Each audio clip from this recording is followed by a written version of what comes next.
En el año 160 después de Cristo, Roma era un imperio consolidado. Era la primera potencia del mundo, pero la paz y la prosperidad propiciaron una peligrosa autocomplacencia. Sus enemigos lo percibieron, y el emperador Marco Aurelio hubo de levantar en armas al imperio para luchar por la supervivencia. En el siglo III después de Cristo, mientras el imperio romano trataba de evitar las invasiones y se enfrentaba al creciente poder de la cristiandad, un emperador emergió del caos. Su nombre, Trajano Decio, un líder que no dudó en recurrir a la guerra y a los dioses paganos. Eran muchos los pueblos que buscaban la destrucción de Roma. El Imperio Romano, la ira de los dioses.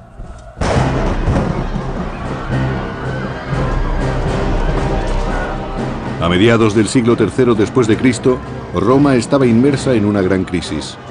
Los bárbaros atacaban las débiles fronteras y casi todo el imperio se encontraba en guerra.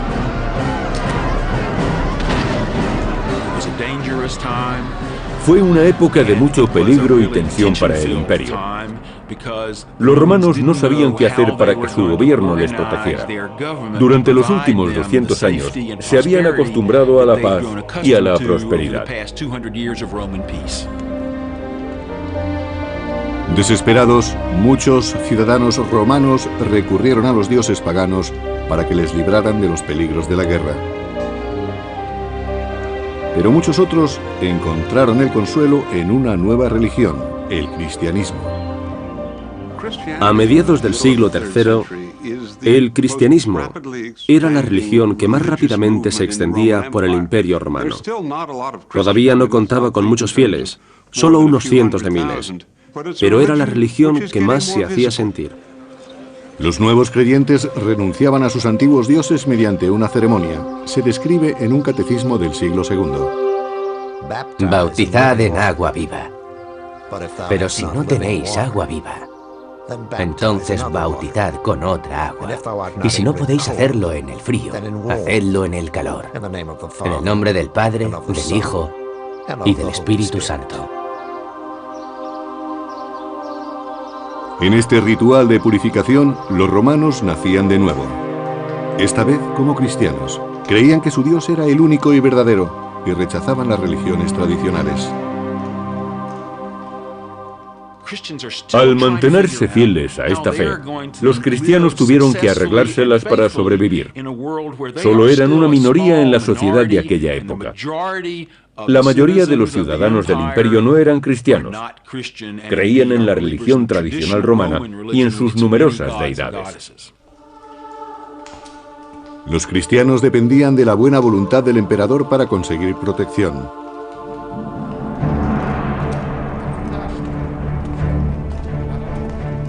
En el año 248 después de Cristo, Filipo era el emperador de Roma. Fue uno de los líderes más tolerantes, pues recibió en palacio a muchos jefes cristianos.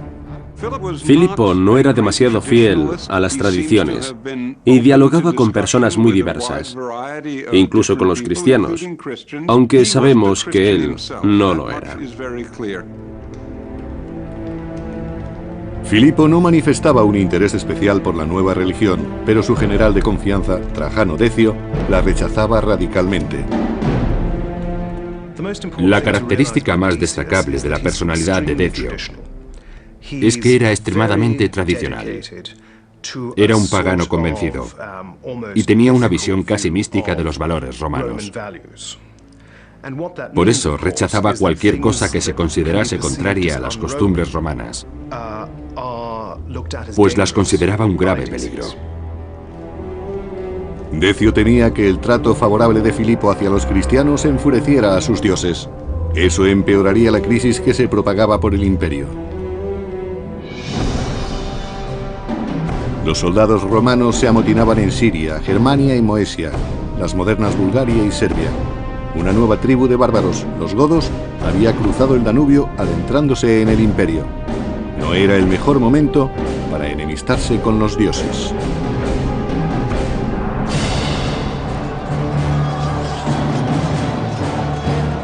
Los godos invadieron el suelo romano.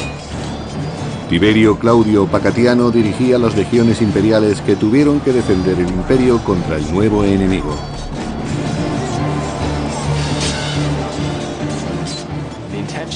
Los romanos eran conscientes de las intenciones de los godos y estaban preparados para defender el imperio, pero no pudieron prever la intensidad ni la duración de los ataques enemigos y tampoco imaginaban la extensión del territorio romano que sería invadida.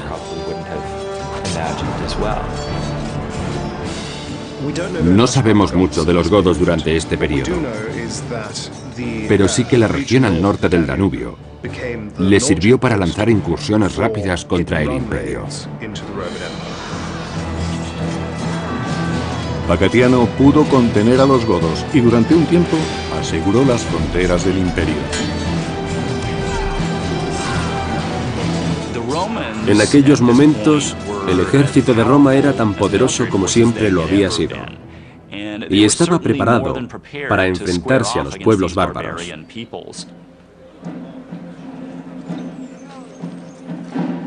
Pero en sus campañas, los soldados se cansaban de recibir órdenes de un lejano emperador y prefirieron elegir el suyo propio, Pacatiano, para que sustituyese a Filipo en Roma. Pacatiano se convirtió así en un personaje abyecto de la escena política, el usurpador.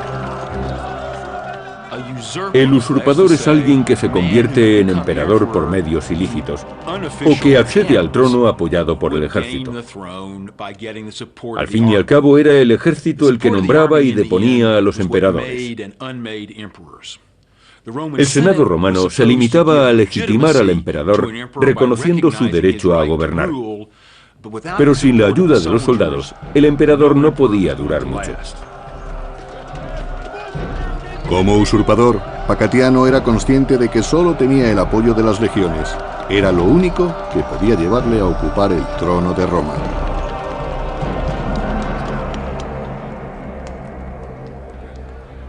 En la capital, Filipo se enteró de la rebelión del Danubio y pidió consejo a su amigo, el general Trajano Decio. Filipo perdía el apoyo de los militares y su posición en el imperio se estaba deteriorando.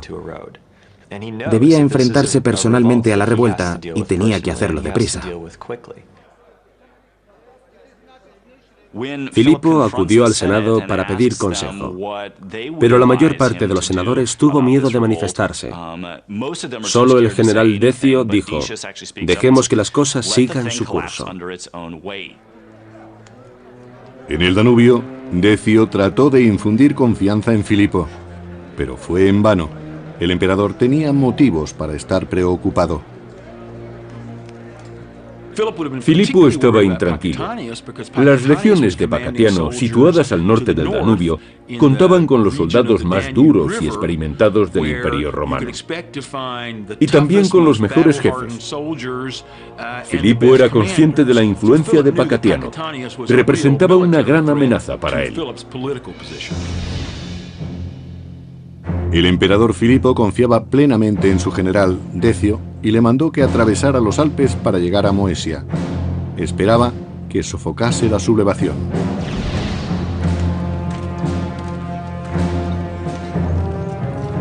Pero antes de que Decio llegara a Moesia, estalló un motín entre los legionarios de Pacatiano. La región donde se encontraban Pacatiano y sus soldados estaba sometida a los ataques de los bárbaros. Los invasores habían saqueado la provincia asignada a las legiones de Pacatiano, y este no había podido impedirlo, a pesar de que habían acudido con la voluntad de vencer. En realidad, Pacatiano era un personaje relativamente mediocre dentro del ejército. Según algunas fuentes, ni siquiera era un militar de elevado rango. En cuanto Pacatiano demostró cierta debilidad, sus propios soldados acabaron matándolo, y acabaron así con este pequeño incidente. Para su misión en Moesia, el general Decio llevaba consigo a su hijo Herennio, un joven soldado. En cuanto llegó a su destino, Decio fue informado de la suerte que había corrido Pacatiano. En mi opinión, los hombres de Pacatiano mataron a su líder porque sabían que Decio acudía para sofocar la revuelta. Trajano Decio había nacido en aquella parte del imperio y allí era muy conocido, especialmente por su dureza y por su capacidad. Pacatiano había sido depuesto por sus propios soldados, y cuando Decio llegó a los Balcanes, se encontró con un ejército rebelde cuyas demandas no habían sido satisfechas. Al final, estos soldados acabaron uniéndose a la causa de Decio. Después del asesinato de Pacatiano, Decio se hizo cargo de sus legiones. Tanto él como su hijo Herennio trataron de restablecer el orden en el ejército. Pero los soldados amotinados tenían otros planes para Decio. Un ejército tiene pocas formas de conseguir que se escuchen sus quejas. Y normalmente su modo de hacerse oír es amotinarse o sublevarse contra su general. Los soldados reclamaban una persona más capaz que Filipo para proteger las fronteras romanas y proclamaron emperador al general Decio. Era lógico. Decio procedía de la región de los Balcanes y comprendía las dificultades de los ejércitos que habían sido enviados al Danubio. Además, querían ser dirigidos por él, porque era una persona de su confianza. Estaban seguros de que Decio les ayudaría a conseguir sus objetivos en Roma. De este modo, Decio, apoyado por su hijo Herennio, se convirtió a su vez en usurpador. Aunque Filipo era un antiguo amigo, el general Decio deseaba que Roma recuperase su gloria y pensó que aquella era la única manera de conseguirlo. El emperador Filipo había enviado a Decio, su general de confianza, a sofocar la rebelión de Moesia. Pero Decio inició otra revuelta cuando sus soldados lo proclamaron emperador.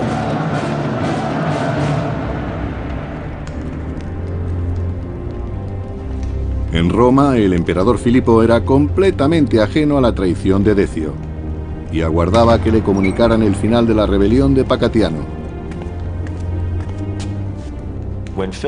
Filipo empezó a preocuparse cuando supo que Decio había sido proclamado emperador por las legiones del Danubio. Y comprendió que tenía que salir al paso de Decio cuando éste marchara hacia la península itálica. No podía quedarse en Roma si quería seguir siendo emperador. Dolido ante aquella traición, Filipo tendría que enfrentarse a su antiguo amigo y aliado. Y ordenó a las legiones que aún le eran fieles que se prepararan para el combate. Filipo partió de Roma con sus tropas para detener a Decio en Verona. El ejército rebelde venía de Moesia atravesando los Alpes.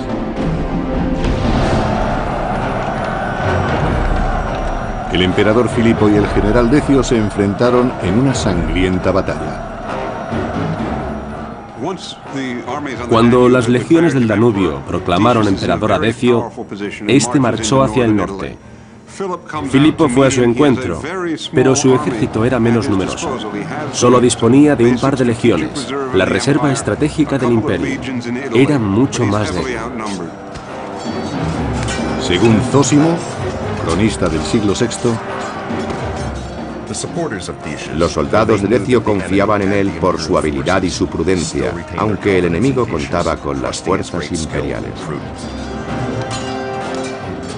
La batalla se decidiría en el momento en que uno de los ejércitos flaqueara. El ánimo de los guerreros era fundamental en las batallas antiguas. Cuando se disponía de pocos soldados, o estos tenían poca experiencia, las legiones podían sucumbir y dejarse llevar por el pánico y la desesperación. El pánico era el auténtico enemigo en el campo de batalla. Si un ejército perdía la moral y la cohesión y empezaba a huir, acababa siendo derrotado. Los soldados que escapaban dominados por el miedo eran capturados fácilmente. Enfrentarse a ellos no suponía ningún riesgo. Cuando los ejércitos se enfrentaron, Decio consiguió una victoria fácil. No conocemos los detalles precisos, pero sí las grandes diferencias que había entre los dos bandos. Filipo no tenía ninguna oportunidad. Filipo murió en la batalla de Verona cuando su ejército fue derrotado. Decio, antiguo general y confidente de Filipo, estaba ansioso por regresar a Roma, esta vez como emperador.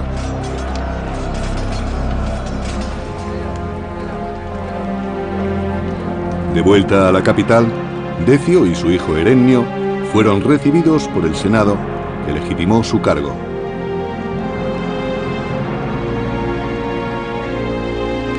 Decio también creía que para restaurar la seguridad de Roma había que recuperar los valores tradicionales. Igual que les ocurría a otros muchos dirigentes, Decio pensaba que debían recuperarse las tradiciones y la religión pagana. Así regresaría a la gloria. La crisis a la que se enfrentaba el imperio, las numerosas guerras civiles y las campañas en el extranjero exigían que los romanos mantuvieran una buena relación con los dioses. Dispuesto a superar la crisis de los tiempos de Filipo, el Senado dio la bienvenida al severo gobierno de Decio y a los rituales paganos. La religión tradicional romana era un conjunto de rituales y sacrificios paganos. Y no adoraban a un solo dios, sino a las antiguas deidades de la mitología. Los romanos creían que los dioses los abandonarían si no mostraban respeto hacia ellos. Tenían que sacrificar animales para que su carne y su sangre les trajeran nueva vida. Pero los dioses debían de haberlos abandonado, pues Roma sufría los ataques de los bárbaros en casi todas sus fronteras. Se considera que el siglo III fue un periodo de crisis para Roma. El imperio ya no era la potencia de hacía unos años. Y el momento en que Decio accedió al poder era precisamente el peor de aquella crisis. Las fronteras seguían siendo una zona muy inestable. Los godos causaban estragos en las tierras fronterizas donde estaban derrotando a las legiones romanas. En las batallas antiguas era difícil combatir y el ruido era terrible. Era muy importante no salirse de la formación, porque cuando ésta se rompía, resultaba más difícil defenderse a uno mismo y a los de al lado. Si eso ocurría, el enemigo ganaba terreno y el combate podía convertirse en una masacre. Mientras, en las fronteras, ciertos pueblos trataban de invadir el imperio. Eran pueblos que hasta entonces se habían sometido al poder de Roma. Y los motivos de su rebelión todavía no se conocen con seguridad. Si no se ponía remedio, las fronteras del imperio se hundirían.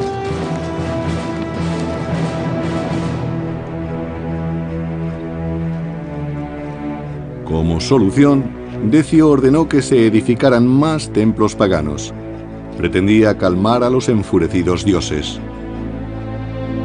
Después de nombrar coemperador a su hijo Herennio, Decio se dispuso a reinstaurar los valores tradicionales en Roma. No se toleraría el cristianismo ni ninguna desviación de los cultos paganos.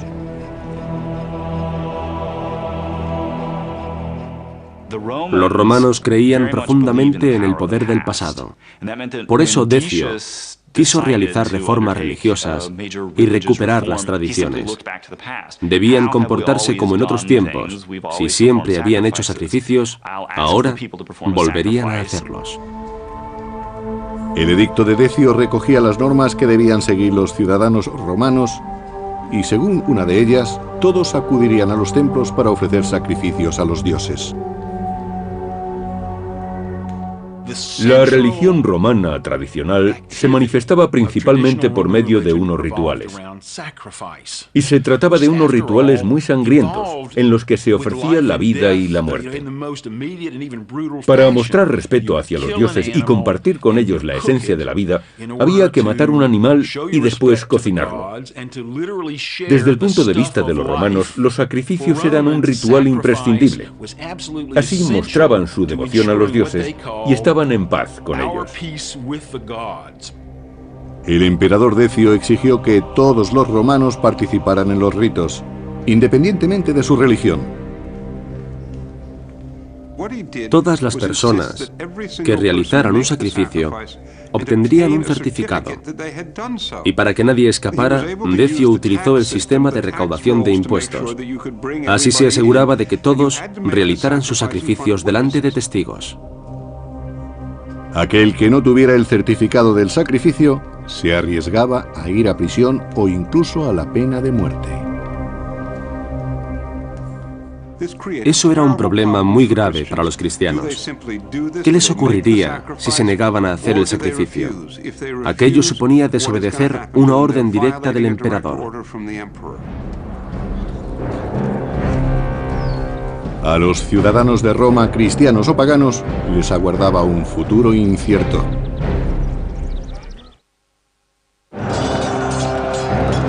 El nuevo emperador se dispuso a proteger al imperio de la creciente población cristiana. El pagano Decio y su hijo Herennio emitieron unos severos edictos para que todos los ciudadanos realizaran sacrificios.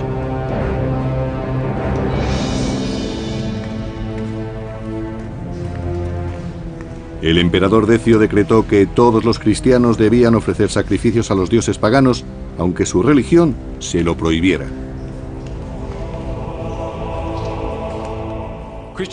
Los cristianos no podían ofrecer esos sacrificios. Era un pecado contra su religión y los condenaba al fuego eterno.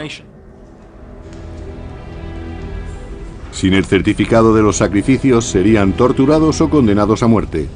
Los cristianos se enfrentaban a una elección imposible entre el emperador y su religión. No podían ser creyentes y ofrecer un sacrificio a lo que consideraban demonios. Pero hubo cristianos que encontraron el modo de salir airosos. Algunos obtuvieron el certificado mediante sobornos y otros realizaron el sacrificio. Esperaban que Dios les perdonara su pecado en tiempos tan difíciles.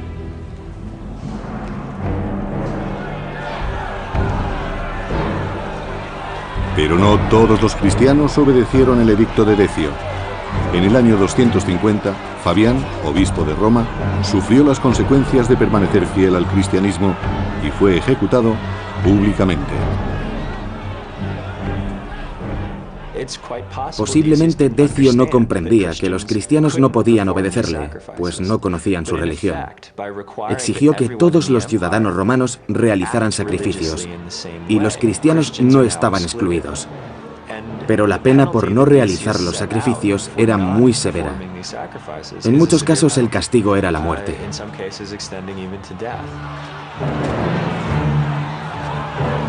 Eusebio de Cesarea, cronista cristiano del siglo IV, escribió sobre los martirios y las persecuciones. Estoy admirado por su perseverante valor, pues manifiestan abiertamente la profesión de su fe. Los mártires no flaqueaban, sino que alzaban sus ojos y no temblaban ni tenían miedo. Lactanio, cronista del siglo III, criticó duramente al emperador. Decio, bestia maldita, vino al mundo para turbar a la Iglesia. ¿Quién, sino un loco, condenaría una religión? Conforme aumentaba la represión, muchos cristianos no tuvieron las mismas fuerzas que los mártires y prefirieron someterse y conservar la vida.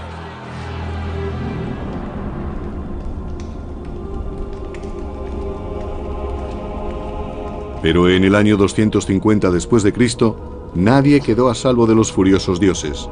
En poco tiempo, una peste mortal e incontrolable asoló el imperio. No sabemos mucho sobre aquella peste. No se sabe de qué clase era, si era la peste bubónica u otra diferente.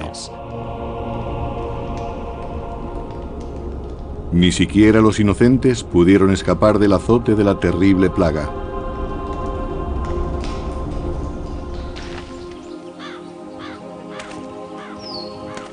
La enfermedad tuvo su mayor repercusión en el imperio entre los años 251 y 266. Solo en la ciudad de Roma, miles de personas morían cada día. No disponían de los medicamentos adecuados, solo de algunas plantas. Las cebollas tienen un efecto antibiótico suave, pero ante las plagas, especialmente si eran víricas, no había defensa. Se podía estar sano y morir en cuestión de horas. Ni siquiera el emperador podía detener a este despiadado enemigo. Decio debió de angustiarse cuando vio que las cosas empeoraban. Habían realizado muchísimos sacrificios y la peste seguía azotando irremediablemente a la población.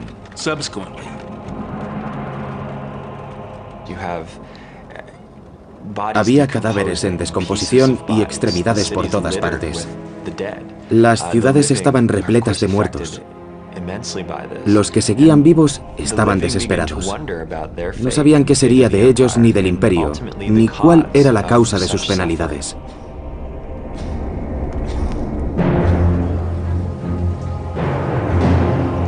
Pero los cristianos tuvieron que enfrentarse a una injusticia más, pues los paganos les acusaron de ser los culpables de aquel castigo. Naturalmente, necesitaban encontrar culpables, y lo más fácil era acusar a los cristianos.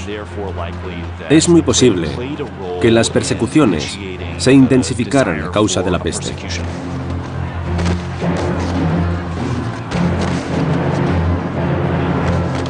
Los paganos confiaban en que la sangre de los cristianos apaciguaría a sus enfurecidos dioses.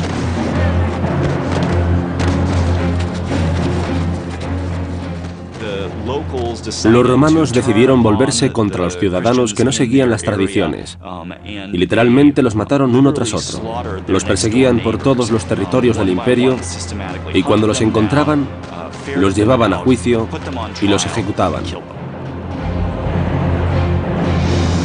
Las persecuciones debilitaron muchas comunidades cristianas. Incluso la comunidad de Éfeso, en la moderna Turquía, fue testigo de esta violencia desproporcionada.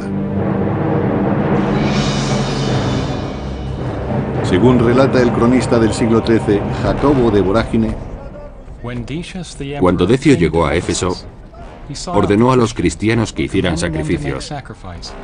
De lo contrario, serían condenados a muerte. Había 7 cristianos que no querían obedecer, y Decio les impuso un cruel castigo.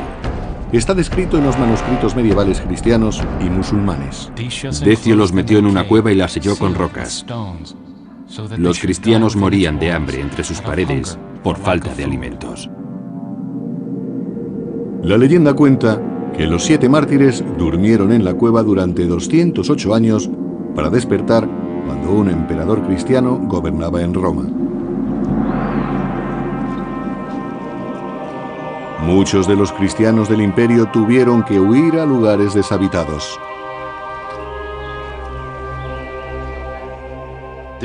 Hubo personas que intentaron escapar del martirio mediante la huida. Esa medida no estaba mal vista por la Iglesia, que nunca animó a sus fieles a que se convirtieran en mártires. Si querían conservar la vida para que la comunidad cristiana no pereciera, era lógico que trataran de escapar al campo. Pero en la zona de las fronteras, estos desafortunados fugitivos eran buscados y apresados por las tribus bárbaras. El ejército no podía ofrecer protección a todos los ciudadanos. Y cuando alguien abandonaba su comunidad, estaba expuesto a muchos más peligros. Por supuesto, no podían llamar y denunciar las agresiones. Supongo que los cristianos sufrieron mucho. Habían huido de la persecución y ahora corrían peligro en las fronteras.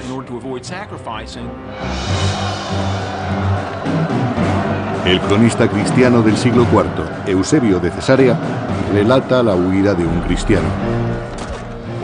Un hombre huyó a las montañas con su mujer y nunca regresó. Sus hermanos cristianos los buscaron, pero no los encontraron, ni a ellos ni a sus cadáveres. Muchos de los que huyeron fueron capturados por los bárbaros. El imperio parecía estar todavía más desorganizado que cuando Decio accedió al poder. Los dioses enfurecidos, la peste y los ataques de los bárbaros eran una grave amenaza para el futuro del mundo civilizado. Los soldados se desanimaban angustiados por la incertidumbre y los invasores seguían amenazando las fronteras de Roma. En el año 250 después de Cristo, los godos cruzaron de nuevo el Danubio e invadieron la provincia romana de Moesia.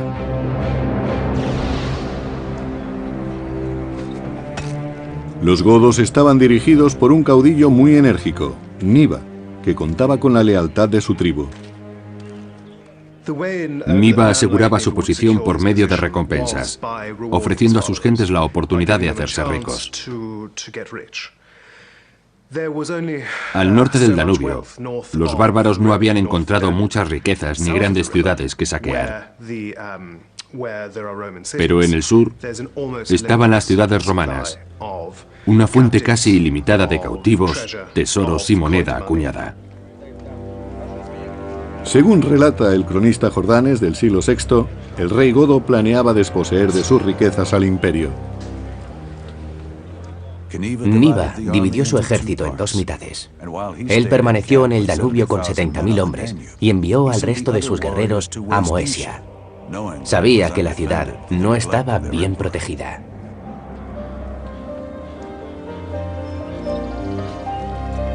En Moesia, los ciudadanos romanos no estaban prevenidos y fueron sorprendidos por el violento ataque de los godos. Las tribus bárbaras se dedicaron al saqueo y a la captura de esclavos. Y los romanos enseguida se dieron cuenta de que los invasores contaban con un ejército fuerte y organizado. Se llevaban todo lo que encontraban y destruían lo que no podían llevarse consigo.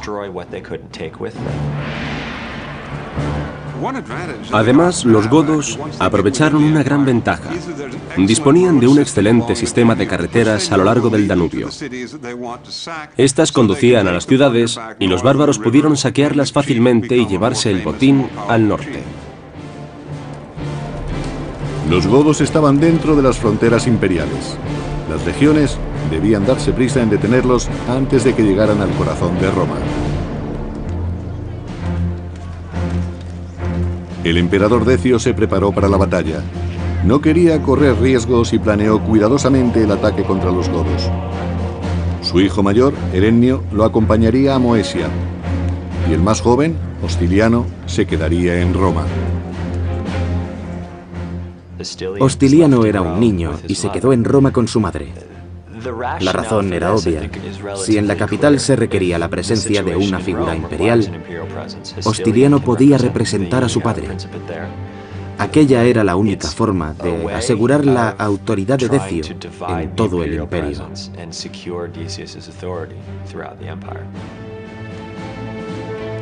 Si Decio y Herennio no sobrevivían a la batalla, todo el peso del imperio recaería en los hombros del joven Hostiliano.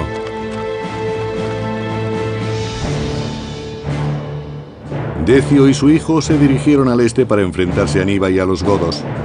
Encontraron a los invasores en Nicópolis Adistrum, en la provincia de Moesia.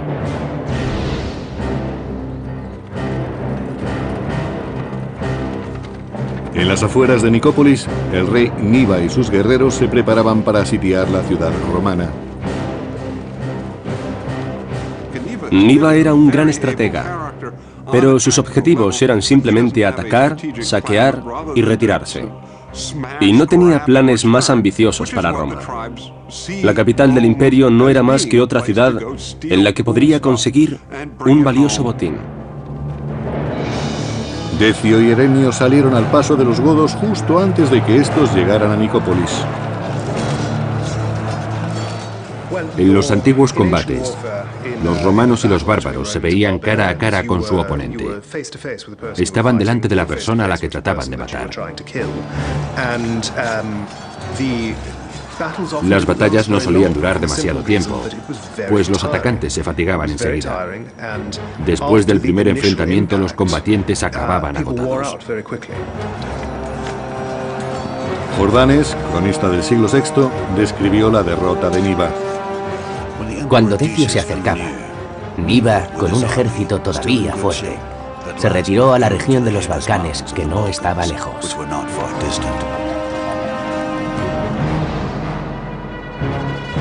Pero los godos no siguieron retrocediendo. Se quedaron en Filipópolis, una ciudad de Tracia.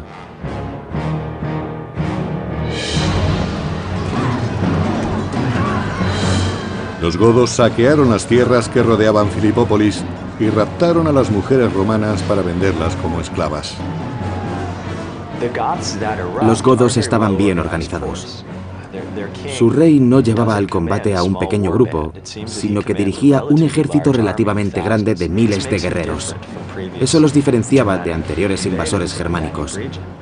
La situación era comprometida para los romanos. Niba sitió Filipópolis y finalmente tomó la ciudad de una manera despiadada. De acuerdo con algunas fuentes, el rey godo mató a más de 100.000 personas. Pero Niba encontró un aliado inesperado dentro de las murallas de la ciudad. Se trataba de Tito Julio Prisco, un ambicioso gobernador romano que quería ser emperador. Niba engañó a Prisco mediante un falso pacto y el gobernador le permitió entrar en Filipópolis si le ayudaba con un enemigo común, el emperador Decio. Tanto Prisco como Niba querían deponer al emperador romano. Prisco pretendía hacerlo desde el interior y Niba en los territorios que rodeaban la ciudad. Prisco y Niba hicieron un trato que se incumplió. Prisco aseguró que su gente se rendiría si los godos le liberaban de aquellos que apoyaban a Decio, y Niba los aceptó.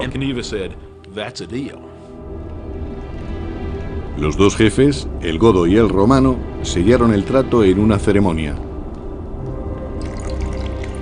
Prisco y Niba llevaron a cabo un sacrificio y ofrecieron libaciones a sus dioses. Con esta ceremonia demostraban que serían fieles al pacto y juraban ayudarse mutuamente. Los sacrificios y libaciones eran un modo de sacralizar su acuerdo. De esta manera, su fidelidad estaría garantizada por las deidades. Pero Niba mintió. Prisco no se dio cuenta del engaño. Los godos se apoderaron de todo lo que encontraron, bienes y cautivos, y se deshicieron del resto. El emperador Decio había conseguido que los godos retrocedieran, pero en el año 250, Niba engañó a un gobernador romano para que rindiera su ciudad. Aquello provocó un enfrentamiento con Decio y su ejército. Después de que los godos saquearan y abandonaran Filipópolis, el emperador Decio persiguió al rey Niba hasta Abritus, en la Moesia romana.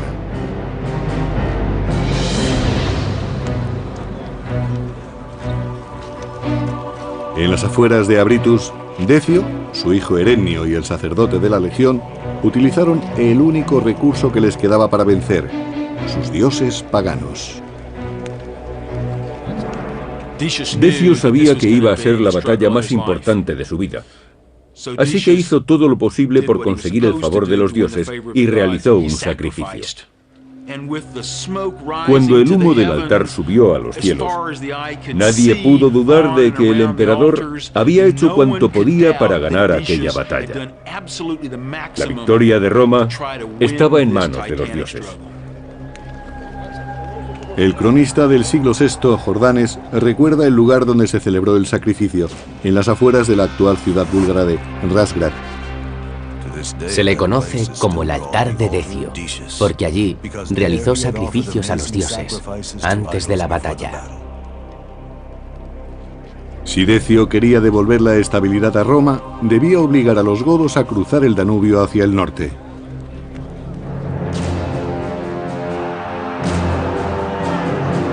En el año 251 después de Cristo, el ejército de Decio se enfrentó a los godos en la batalla de Abritus.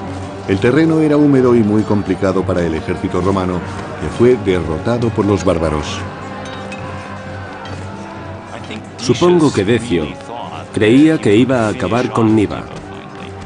Pero en cambio Niba lo sorprendió, pues había guerreros ocultos en las marismas. Después le sobrepasó en las maniobras, pues luchaban en un campo de batalla al que no estaban acostumbrados los legionarios romanos. Los godos superaron muy pronto al ejército de Decio. El cronista del siglo VI, Jordanes, nos recuerda la gran derrota del emperador. En la batalla, los godos atravesaron a Erenio con una flecha que le produjo la muerte. Su hijo, Erenio Etrusco, fue alcanzado por una flecha y murió en el campo de batalla. Sin embargo, Decio no flaqueó en ningún momento.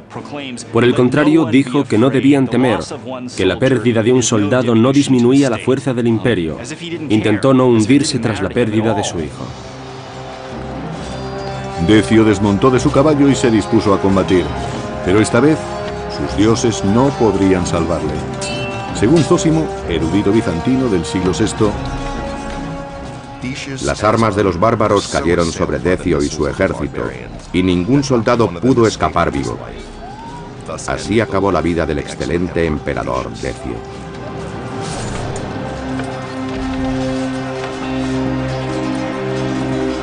Decio fue el primer emperador de Roma que murió a manos de un ejército bárbaro.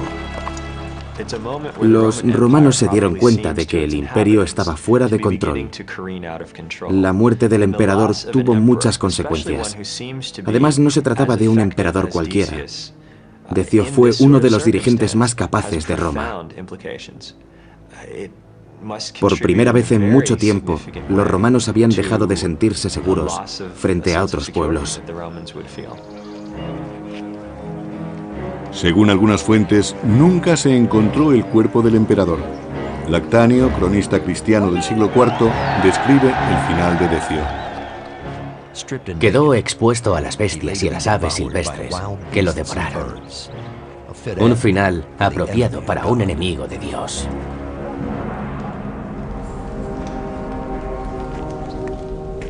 En Roma, la peste acabó con el último sucesor del emperador. Hostiliano, heredero de Decio, murió poco después que su padre.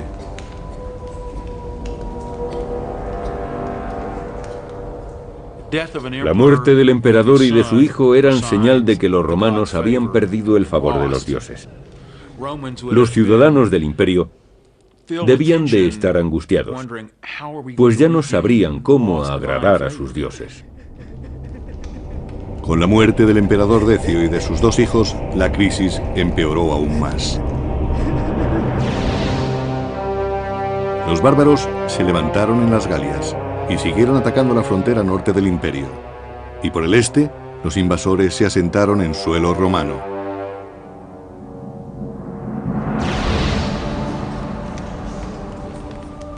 La comunidad cristiana siguió creciendo a pesar de que se intensificaron las persecuciones.